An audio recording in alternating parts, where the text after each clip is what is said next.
All right, I think we can get started. Oh my goodness. A couple of notifications, RSVPs. Yeah, that's all fine. No one's stranded. If they are, they can call me. All right. How's the sound, Alan? Yeah? Yeah. Great. So, who's actually involved with a kind of a maker project that they're working on? Are they, kind of like actually taking a product to market? I think you can. You're doing a great job. Who's kind of in the process of maybe kind of planning a crowdfunding campaign or involved in a kind of a DIY thingy? Okay. Cool. Yeah? What are you working on? Hackathon thing that me and my friend did when I was in Belfast. It's just a charity thing. But is it a connected device? No? Okay. Welcome. Okay, we're about to get started. I'm kind of a little bit exhausted. It's been an intense day. So first of all, sincere apologies for all the recent dramas. As you may have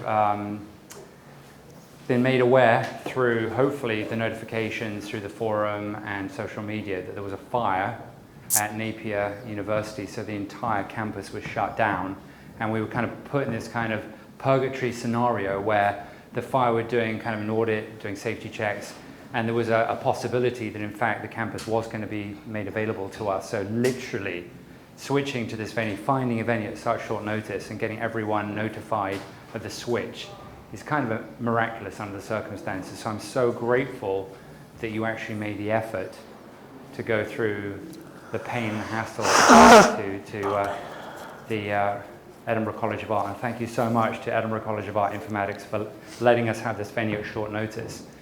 So we're still in a sort of state of flux. We've got the live broadcast up and running. Millions of people are tuning in this very moment. Only kidding, don't worry about it, no pressure, Ben. Now, Ben is a hardware entrepreneur. And software. This is the second time we've invited you back, which is kind of a big deal, because no one in the entire history of the Internet of Things Edinburgh recently rebranded as the Internet of Things Scotland meetup, because we like to do more events throughout Scotland, Dundee possibly, Glasgow and so on. So you are the first speaker that's been invited back. Honored. And the reason for that is that Ben has gone through an incredible journey from Genesis through to funding, crowdfunding, prototype, product, and distribution, which is possibly the hardest thing, and not just distribution, I won't give too much away, but distribution through one of the most valuable brands in the world, beginning with A, kind of a fruit shape, which is astonishing for any startup, let alone a couple of academics based in Edinburgh. So we're starting to build this incredible ecosystem, and they say hardware is hard. And I think that's probably true, because you've got so many additional logistical challenges, from just simply designing the packaging, finding someone to make the thing and scale it up to mass production. So technically and logistically, it's very, very challenging. With software apps and software in general, it's not easy by any stretch. But I would say there are certain unique challenges with regards to launching a hardware product, in this case, a connected hardware product. So I won't go on any further. Ben will do his talk, and then our second speaker is going to be joining us via Skype, because she's in Warsaw, but she's based in New York, and she is a mind hacker, and she helps entrepreneurs optimize their software programs in a way that's pretty darn interesting, actually. But like I said, I'm not going to give away too much more. So I'd like to hand over to Ben, Skoog Music. Thank you. Round of applause, why not?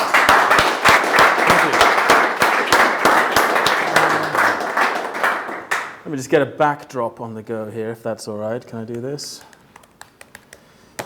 Because it's always nice to have some pretty pictures. There we go. So Skoog, right? This is current Skoog. It's a tactile, cubic musical instrument, created for kids and stuff. But I had a fancy multimedia, 3D, virtual reality presentation prepared for you. But in the transition, things got kind of messed up.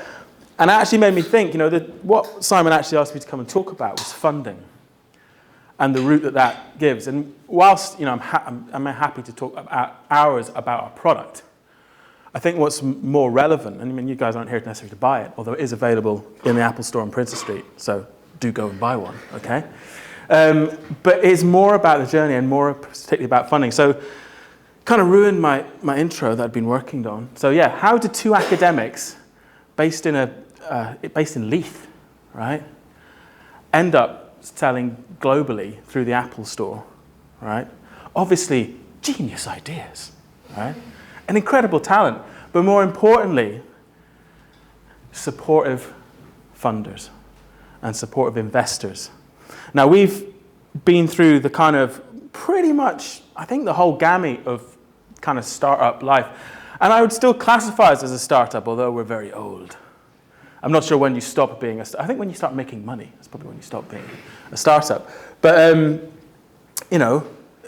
we've done VC, we've done equity loan, we've done crowdfunding, we've done a range of different things to stay alive, to bring new things to life, to meet the challenges that this kind of world faces. And particularly, as Simon said, hardware is difficult.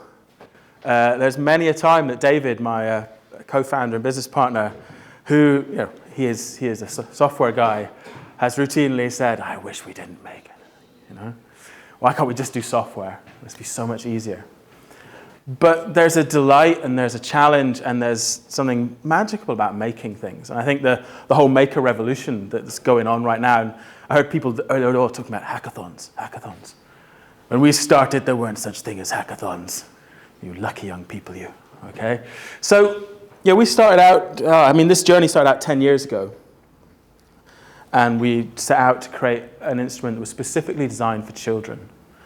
But more importantly, one that would involve all children. So it had to be accessible to kids with disabilities, as well as more able kids. That presented some challenges.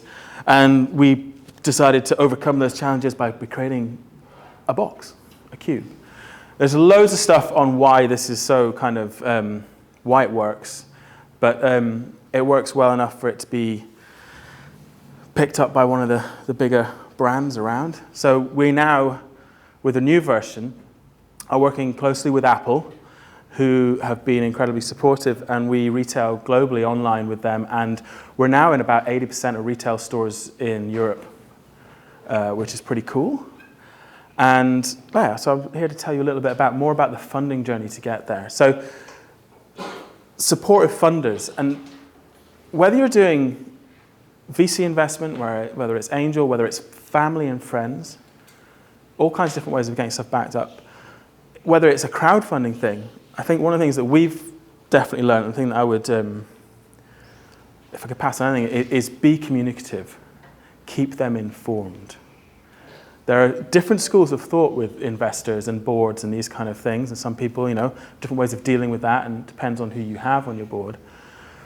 But if people know what's happening, if they know what's going on, if they know the challenges that you're facing, then they're so much more likely to be supportive. And it's partly about this narrative, this thing about engaging people in your journey. It's one of the beautiful things about crowdfunding, is that people don't just invest in you and the product, they invest in the narrative. They invest in being part of something, to bring it to life, and to be part of that journey. And so, being late can actually, facing a new challenge can be something that everyone gets involved in and celebrates, as opposed to going, you're late, where's my dongle? You know what I mean? So on the funding and investment side, when we started off, part of our original research, that kind of program we did was, in 2008, there's two of us, we left the kind of research that we were doing. We had a picture, literally, of the thing we wanted to make. We had a mock-up made out of upholstery foam that looked like one of these guys had made it, but I'm sure they could probably do better, right? And we hit the mean streets of Edinburgh and the investment scene. And it's I think the climate has changed now, particularly with kind of crowdfunding stuff. But, you have your idea, and it's very easy to be really protective because you're worried about your IP. And particularly if you are going for investment, say, then you're worried about protecting what is investable. and be able to kind of access that. But the key thing is to get out there and start talking to people, okay? And talking to people about what you're doing. And as soon as you start telling people about what you're doing, people will help you. It's a weird thing, but most people will want to help you, okay? And as Simon mentioned at the beginning, there is starting to grow a really supportive community in Scotland and around Edinburgh. Although, scary fact, right? And this is true, and this is why